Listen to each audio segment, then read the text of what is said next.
Have you ever felt kind of stuck? Like you're living a life that was written by a younger, maybe less wise version of yourself? Well, today, we're going to talk about how to rip up that old script and stage your own comeback. And this isn't about changing your circumstances. It's about fundamentally changing you. Just let that one sink in for a second. The life you have right now, every single detail was put into motion by a past version of you. So what does that really mean? It means if the old you could create this reality, then the you sitting here right now has the absolute power to create an entirely new future. That's not just a nice thought.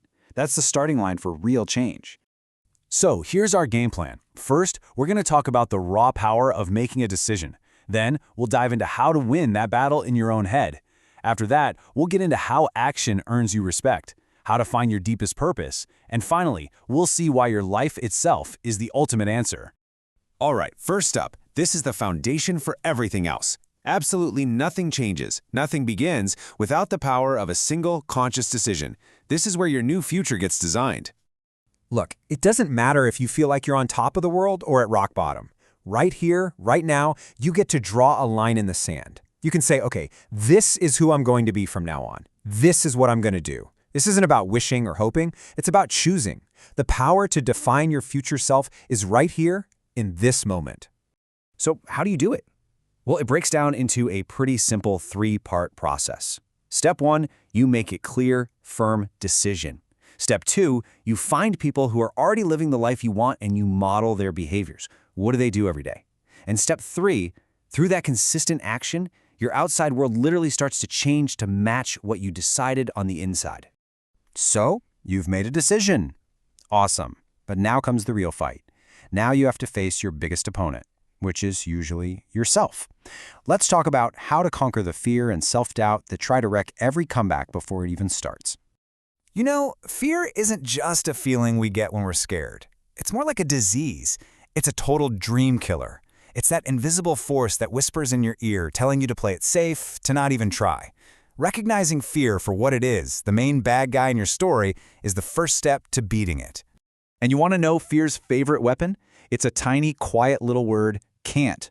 That word is so dangerous because it slams the door on every possibility before you even take your first step. See, most battles aren't lost on the field. They're lost in our heads the moment we tell ourselves we can't. And just look at this tiny shift in language. It's everything. It's not about pretending things aren't hard. It's about changing how you approach the hard part. I can't is a period. It's a full stop. But this is hard, but I can figure it out. Well, that's the beginning of a whole new chapter. That small tweak makes all the difference in the world. And hey, this isn't just some motivational fluff. The data actually backs this up. Studies have shown that people who physically write down their goals are a whopping 42% more likely to achieve them. Why is that? Because it forces you to change your language from a vague "I can't" or "I might" to a definite "I will." Your words literally shape your actions, and your actions create your reality. You have got to let go of what's behind you. Seriously. Your past is a great place to learn from, but it's a terrible place to live. Think about it. You can't drive a car forward if you're staring in the rearview mirror the whole time, right? You're just going to crash. Your future is a blank page. Stop letting your past write on it. Okay, so we've worked on the inner world. The mindset is getting stronger. But a great mindset without action is just a daydream. Now we're talking about the outer world, how putting in the actual work is what forges who you become. I love this. Think about it. Respect isn't something you can demand or ask for. It's something you earn. And the main way you earn it, both from other people and, more importantly, from yourself, is through your work ethic. It's the physical proof of your commitment. It's how you show up and contribute. And that work ethic, it's built on discipline. But let's redefine that word, because most of us think of it as punishment. It's not. Discipline is the structure you build that allows your potential to actually become real. It's what turns "I could be" into "I am." Real freedom isn't doing whatever you want. It's the result of disciplined effort. At the end of the day, your identity isn't just a bunch of thoughts you have. It's what you demonstrate through your actions. You can tell yourself you're a disciplined person all day, but the world and your own brain only responds to what you actually do. Action is how you prove to yourself and everyone else who you really are. So you're taking action. You're building discipline. But what keeps you going when it gets really, really hard? When the initial motivation is long gone? That's where purpose comes in. This is all about finding that deep, personal why that fuels all the hows. You see, when you have a powerful why, your whole view on struggle changes. The hard work and the sacrifice, they stop feeling like just pain. Instead, they become signs of progress. Suffering actually turns from something you avoid into proof that you're on the right path. That's the fuel that makes the grind not just bearable, but meaningful. So, what should that purpose be? The advice here is pretty straightforward. Aim high. Think about the highest possible good you can imagine, for yourself, for your family, for the world, and point your life in that direction. It's a funny thing, but when you genuinely commit to a noble goal like that, the resources and the opportunities you need just have a way of showing up. This is such a great way to think about it. Every single day, you're the gardener of your own life. And you have a choice. You can consciously plant seeds of compassion, love, purpose, and service.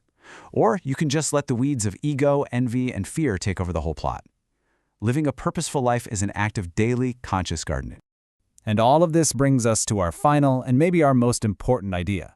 This is where everything we've talked about comes together into one single concept: radical ownership. It's about finally understanding that your life is 100% your responsibility. Look, the world is going to throw all sorts of crazy stuff at you that you can't control. That's a guarantee. But your response, your choices, your actions, that stuff is always in your control. That's your power. So forget about what you can't change and get absolutely obsessed with what you can. Just start there. And you have to give up the blame game. Completely. It does nothing but take your power away.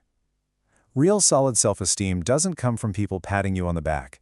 It's forged in the fire of your own experiences with yourself.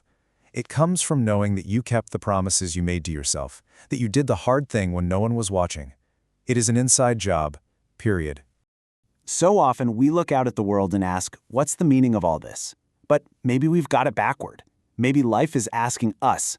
Every day, your very existence poses a question to you. And your life, every single decision, every action, every choice, that is your answer. So the only question left is, what's your answer going to be?